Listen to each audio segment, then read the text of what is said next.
রাস্তায় নামার সাথে সাথে আজকে আমি আমার বাসার সামনে দেখে ইন্ডিপেন্ডেন্ট টেলিভিশন এসে দাঁড়িয়ে আছে। আমি যে এখানে থাকি সে জানে না, জানে এই অঞ্চলে কোথায় থাকি। আমার বাসার সামনেই গাড়ি। উনি আমাকে বলছে, আপনি তো পড়েছি মোগলের হাতে, খানা খেতে হবে সাথে, একটা প্রবাদ আছে। আপনার বাসার সামনে যে এত পানি, এই ব্যাপারে আপনার মতামত।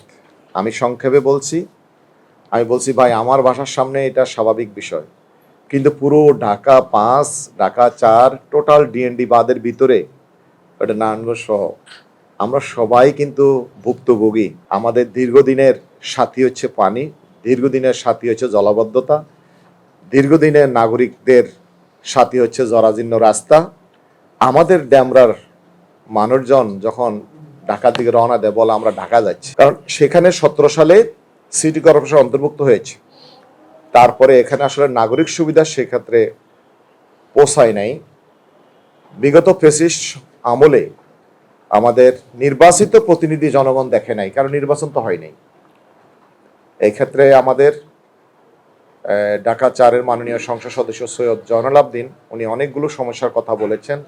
এই সমস্যাগুলো একেবারে বলা যায় সেম কেস, পাশাপাশি। আমরা রাস্তার ঢাকা-চট্টগ্রাম রোডের আমরা উত্তর পাশ, উনি হচ্ছে দক্ষিণ পাশ, আমাদের সমস্যাগুলো প্রায় সেম।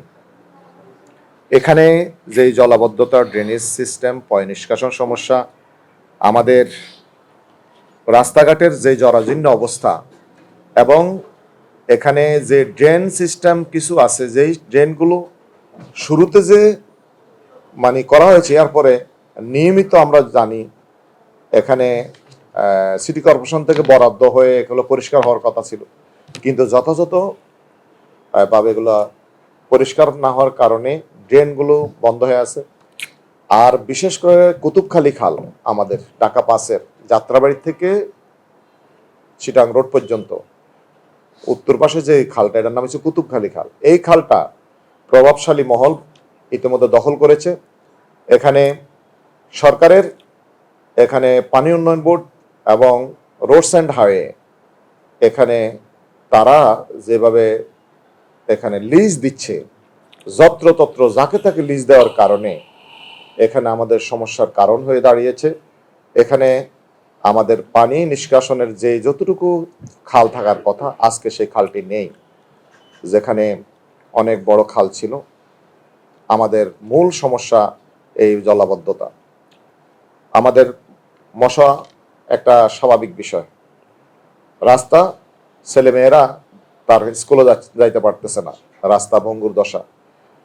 আমাকে সকালে একজন অভিযোগ করলো, বললো আপনার রায়েরবাগ বাস স্ট্যান্ডে গত 1 সপ্তাহে 3 জনের মাথা ফাটছে।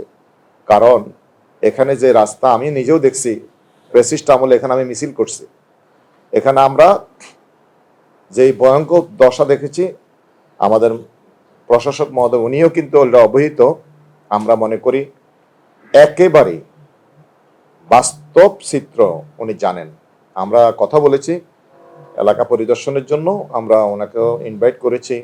আমরা জনপ্রতিনিধি হওয়ার কারণে জনগণ আমার কাছে সাথে সাথে আমার কাছে চলে আসে।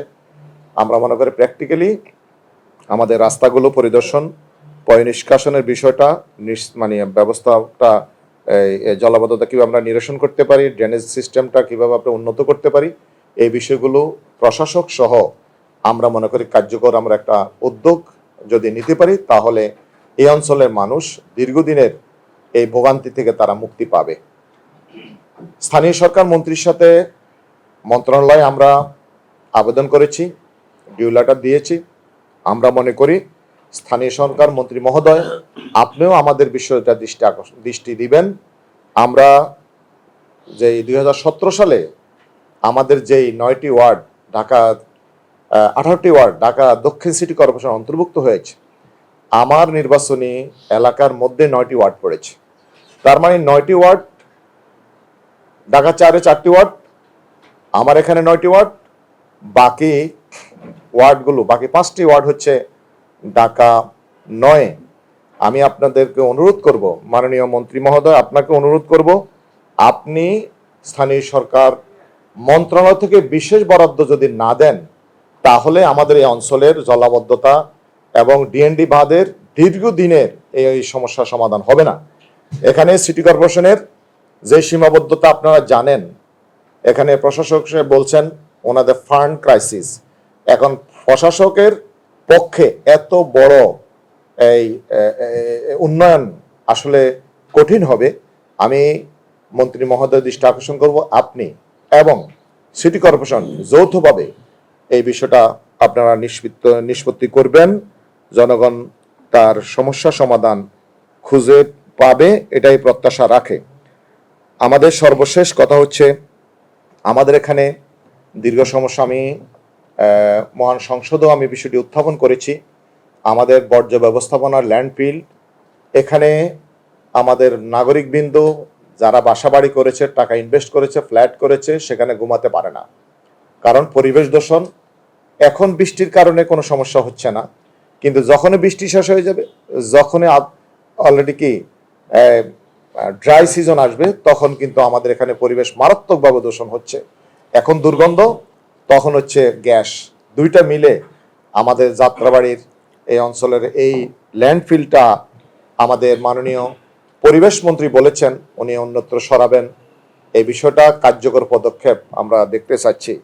আমাদের সর্বশেষ হচ্ছে আমাদের আইন শৃঙ্খলা, মাদক, কিশোর গ্যাং, আমাদের মায়েরা বোনেরা, আমার যাত্রাবাড়িতে 42টি জেলার প্রবেশদ্বার যাত্রাবাড়ি, এবং এখানে আমাদের সায়দাবাদ, এখানে রাতে এবং দিনে, এটা সবাই অফেন্স সিক্রেট, যারা মাদক খায়, যারা ছিনতাইকারী, এটা একটা তাদের একটা অভয়ারণ্য। এখানে আমি মনে করি সিটি কর্পোরেশন, ওরিয়ন গ্রুপ যে কাজটি করেছে, এখানে ফ্লাইওভার করেছে, ফ্লাইওভারের নিচে আমি প্রশাসক মহোদয়কে বলবো আপনি বিষয়টা দেখবেন। ফ্লাইওভারের নিচে যে বাদ দিয়েছে সিকিউরিটির নামে, ফিলারের সিকিউরিটির নামে, এই বাদ আপনি ভেঙে দিতে হবে। শুধু ফিলারের সিকিউরিটি দিবে, কিন্তু যে আইল্যান্ড করেছে, এই আইল্যান্ড যতটুকু করেছে, এটা এখন মাদক সেবীদের বসবাসের জায়গা হয়েছে, এবং ছিনতাইকারীরা দাঁড়িয়ে থাকে সেখানে, বাস যাচ্ছে সেখান থেকে ছিনতাই করে তাদেরকে মোবাইল নিয়ে যাচ্ছে। এটা ভেঙে দিতে হবে। এটা সিটি কর্পোরেশনের সম্পত্তি, এবং সিটি কর্পোরেশনের ভিতরে এটা প্রশাসক উদ্যোগ নিতে হবে। আমি আপনাদেরকে অনুরোধ করব, আমাদের কিশোর গ্যাং, মাদক, মশা, এই সকল কিছু নাগরিক ভোগান্তি, আজকে এখান থেকে যদি আমরা মুক্তি পেতে চাই, সকলে সমন্বিতভাবে কাজ করতে হবে। আমরা যদি এখানে বর্জ্য ব্যবস্থাপনায় যারা আমরা সচেতন না হই, আমাদের পলিথিন, আমাদের ঠোঙ্গা, আমাদের সকল বর্জ্য, আমি বাসা কাজ শেষ করেছি আর অমনি আমি অলরেডি জুড়ি হোক আর পলিথিন হোক বাইরে ফেলে দিলাম, মনে আমি দায়িত্ব মুক্ত হলাম, আর এই কাজটি সিটি কর্পোরেশনের পরিচ্ছন্নতা কর্মীরা নিবে। আমি মনে করি আমারও দায়িত্ব আছে নাগরিক হিসেবে, আর পরিচ্ছন্নতা কর্মীদেরকে যারা পরিচালনা করেন, এখানে বর্জ্য ব্যবস্থাপনার সাথে যারা, আমার এখানে চিফ ইঞ্জিনিয়ার থাকলে ভালো হতো, বর্জ্য ব্যবস্থাপনা প্রধান থাকলে এখানে ভালো হতো। আমরা মনে করি প্রশাসক মহোদয় এখানে উনি কথা বলবেন। আমি চিফ মানে বর্জ্য ব্যবস্থাপনা যিনি প্রধান, ওনার সাথে আমি সেভারাল টাইমস কথা বলেছি, কিন্তু রিস্ক করেছি, শুধু এতটুকু কথা বলেছি, কিন্তু সেক্ষেত্রে কাজ কতটুকু হয়েছে ওনারাই জানেন। আমি আর এই বিস্তারিত কথা বলতে চাচ্ছি না। আমার মনে হয় ক্লিন ঢাকা, গ্রিন ঢাকা, আমাদের ঢাকাকে সুন্দর রাখতে হলে আমাদেরকে উদ্যোগ নিতে হবে। আমি প্রশাসকের কে অনুরোধ করব, আপনি এতদিন বলেছেন বাজেট, আমরা মনে করি কিছুটা হইলো বাজেট এখন আসবে, আমরা আশাবাদী। যেহেতু আগে বাজেট ছিল, আগে ইন্টারিম গভর্নমেন্ট ছিল, নতুন সরকার, আমরা এলজিডি মানে মন্ত্রীকেও বলেছি আপনাদের সাথে আমরা আছি, আমরা স্থানীয় প্রতিনিধি হিসেবে আমি আপনাদেরকে সর্বাত্মক আমাদের পক্ষ থেকে সহযোগিতা করব, আমাদের নেতৃবৃন্দ সহযোগিতা করবে, এবং ভলেন্টারি সার্ভিস দিবে আপনাকে। আপনি উদ্যোগ নেবেন যে কোনো কর্মসূচিতে, জামায়াত ইসলামী, ইসলামী ছাত্র শিবির, শ্রমিক কল্যাণ ফেডারেশন এবং আমাদের মহিলা জামাত, সকল অবস্থান থেকে এই নগরকে সুন্দর রাখতে এবং যে কোনো কর্মসূচি বাস্তবায়নে আমরা ইনশাল্লাহ সচেষ্ট থাকব। এটা জনগণ বোঝা সত্ত্বেও তাদেরও তো বলার আর জায়গা নেই, সেই জায়গাটা তো আমাদের কাছেই তারা পায় এবং আমাদের দ্বারস্থ হয়। কিন্তু আমরা আসলে আমাদের কাছে এর সুন্দর কোনো যে সমাধান সেটা কিন্তু আমাদের কাছে নেই নির্বাচিত এমপি হিসাবে। তা আমি বিশেষ করে বলবো যে আমাদের দীর্ঘ ফেসিবাদী শাসনের জাতাকলে এই জাতি নিষ্পেষিত, এর ঊর্ধ্বে আমরাও নই, আর ঢাকা 4ও নয়। ঢাকা 4 একটা অবহেলিত, বঞ্চিত, নিষ্পেষিত একটা এলাকা। ওখানে উন্নয়নের অধিকাংশ ছোঁয়া এখনো পড়েনি, মানুষ সুবিধা বঞ্চিত। কিন্তু বর্তমান যে সরকার, দীর্ঘ আন্দোলন সংগ্রামের পরে যে সরকার প্রতিষ্ঠিত হয়েছে নির্বাচিত, আমাদের কমিটমেন্ট হলো বিগত ফেসিবাদী আমলে যা করেছে তার বিপরীতে আমরা বাংলাদেশটাকে সামনের দিকে এগিয়ে নিয়ে যাওয়ার জন্য ঐক্যবদ্ধভাবে চেষ্টা করব। ঢাকাকে গ্রিন সিটি, পরিবেশ বান্ধব একটি সিটিতে রূপান্তর করা টার্গেট। সেটা একদিনে হবে না, সময় লাগবে, কিন্তু তার পদক্ষেপ শুরু হওয়া দরকার এখন থেকে। এটা জনগণ দেখতে চায়। বিশেষ করে আমি ঢাকা 4-এর ব্যাপারে যদি বলি, জলাবদ্ধতা হচ্ছে 1 নম্বর সমস্যা ওই এলাকার। এমনি তো যদি মানুষের অন্য অন্য কথা বলি, যেমন গ্যাসের সমস্যা, যদিও গ্যাসটা সরাসরি সিটি কর্পোরেশনের সাথে রিলেটেড না, তারপরে এখানে সিটি কর্পোরেশনের একটা ভূমিকা আছে। কিন্তু জলাবদ্ধতাটা মানে এর থেকে মুক্তির যে উপায়, সেটা বহুমুখী বা পরিকল্পনা নিয়ে এগিয়ে যেতে হবে।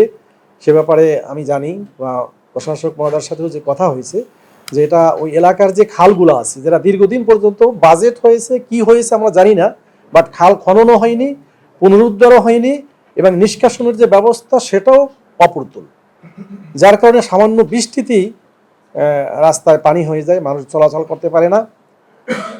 আমি গতকালকে একটা যে বিষয় আগে আমার জানা ছিল না, গতকালকের একটা বিষয় আমি ওয়াসার সাথে কথা বলার পরে ওয়াসার এমডি সাহেব জানিয়েছেন, আমি এক মারফতে ফোন দিয়েছিলাম, তারা বলছে যে এখানে যে সেচের যে মেশিনগুলো আছে এগুলা একসময় আমাদের নিয়ন্ত্রণে ছিল, কিন্তু বাট এখন বিগত ফেসিস্ট আমলের যে মেয়র ছিল সেটা নাকি সিটি কর্পোরেশনের অধীনে নিয়েছেন, এই জন্য তাদের কোনো দায় দায়িত্ব নেই।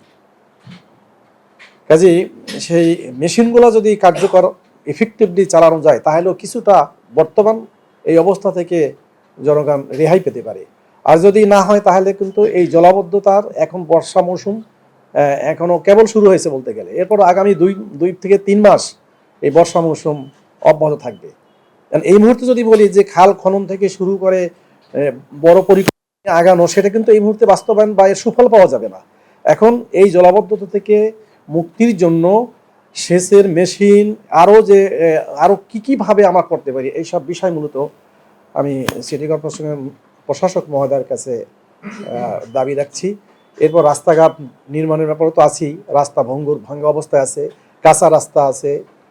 এরপর বর্জ্য ব্যবস্থাপনাটা, এটা অত্যন্ত মারাত্মক খারাপ অবস্থায় বর্জ্য ব্যবস্থাপনাটা। এটা জনগণের প্রতিনিয়ত আমাদের কাছে ফোন যে এই বর্জ্য অপসারণের জন্য যারা নিয়োজিত আছে এরা খুব একটা আসে না। এরপরে বাসাবাড়ি থেকে যেটা সংগ্রহ করা হচ্ছে সেখানে ক্ষেত্র বিশেষে 150-200 টাকা করে নেওয়া হচ্ছে, তাও প্রতিনিয়ত নিচ্ছে না। এরকমের অভিযোগগুলো অহরহ আছে। এরা তো বলার জায়গায় মানে প্রশাসক মহোদয়কে তো সরাসরি এরা পায় না, আমাদেরকে পায়, যেহেতু আমরা লোকাল প্রতিনিধি হিসাবে আমাদেরকে তারা পাচ্ছে, এই জন্য আমাদের কাছে এই বিষয়গুলো আসছে। মশার মানে উপদ্রব এমন বেড়ে গেছে, এবং আমি গত 3 দিন আগে এক জায়গায় গেলাম, তারা বললো যে আমাদের এই এলাকাতে 3 মাস 4 মাসেও একদিনের জন্য আসেনি। মানে এই রকমের অভিযোগগুলো আছে। এখন এই সবগুলোকে অ্যাড্রেস করে আমরা আসছি মূলত প্রশাসক মহোদয়ের সাথে সাক্ষাতে, যে এই সমস্যাগুলোকে ওভারকাম করার জন্য তার সরাসরি হস্তক্ষেপ এবং এটাকে মনিটরিং ফলো আপ করা, সেক্ষেত্রে আরও কিভাবে জোরদার করা যায় এবং জনগণের সুফল তাদের কাছে পৌঁছে দেওয়া যায়, এই ব্যাপারেই মূলত আমরা তার সাথে কথা বলার জন্য আসছি। আরও অনেক বিষয়গুলো আছে যেগুলা, ওই খেলার মাঠ নাই, এগুলা তিনি সব ভালোভাবে জানেন। আগেরবার বলা হয়েছে মাদকের অবস্থা তো অত্যন্ত করুণ, এ ব্যাপারে গতকালকের একটা বিলও পাস হয়েছে, এটা সবাই জানেন। কিন্তু বিল যতই পাস হোক, নাগরিক সচেতনতা এবং প্রশাসনিকভাবে যদি এ ব্যাপারে সিরিয়াসলি ভূমিকা পালন করা না হয়, তাহলে কিন্তু এই শুধু আইন দিয়া কাজ হবে না। হ্যাঁ, এই পর্যায়ে আমাদের ঢাকা 4-এর কথা বলবো, যে আমাদের ওখানে কোনো একটা সেন্টার নাই, কমিউনিটি সেন্টার, যে ওখানে কোনো একটা প্রোগ্রাম করতে হলে তারা অন্য এলাকায় দূরে যেতে হয়, অথবা তারা বাসা বাড়ি ছাদে কোনোভাবে কষ্ট করে বাস্তবায়ন করে। এরকম নানাবিধ বিষয় নিয়ে আমরা আছি। এই সব বিষয়গুলি নিয়েই মূলত প্রশাসক মহোদয়ের সাথে আজকের মত বিনিময়। তো আমি আর কথা বাড়াচ্ছি না, যেহেতু আমাদের ঢাকা পাসের এমপি মহোদয় কথা বলবেন, তাছাড়া তার পক্ষ থেকে আমরা কথা শুনবো। আমরা আরও একবার আসছিলাম নির্বাচিত হওয়ার পরে, সে সময়ও আরও অনেক বিষয় কথা বলছিলাম, দীর্ঘ একটা কাগজও আমরা দিয়ে গেছিলাম, তালিকা দিয়ে গেছিলাম। তো সেই তালিকায় সব কিছু উল্লেখ আছে। আর বিশেষ করে সর্বশেষ একটা কথা বলবো যে আমার ঢাকার চাইরে কয়েকটা রাস্তার কাজ হচ্ছে দীর্ঘদিন, কয়েক বছর হয়েছে শুরু হয়েছে, এবং মানে কিছু রাস্তা আছে ওই রাস্তা কাজ করতে যেই এখন জনগণের সমস্যা হয়ে গেছে। আলমবাগের একটা রাস্তা 54 নম্বর ওয়ার্ডে, এবার 51 এবং 54 একটা রাস্তা, সেটার ড্রেন মানে লাইন কেটে এমন অবস্থায় রাখছে লোকজন চলাচল করতে পারতেছে না। সেখানে অনেকগুলো প্রতিষ্ঠান আছে, তামিলুল মিল্লাতের মতো মাদ্রাসার, সেখানে হাজার হাজার ছাত্র, সেটার ড্রেন কেটে রাখছে, তাও খুব স্লো, এবং ওখানে যে কোনো ধরনের দুর্ঘটনা যে কোনো সময় ঘটতে পারে। আলমবাগের দুর্বিষহ জীবনের কথা আর কি বলবো, দীর্ঘ বছর পর্যন্ত আছে।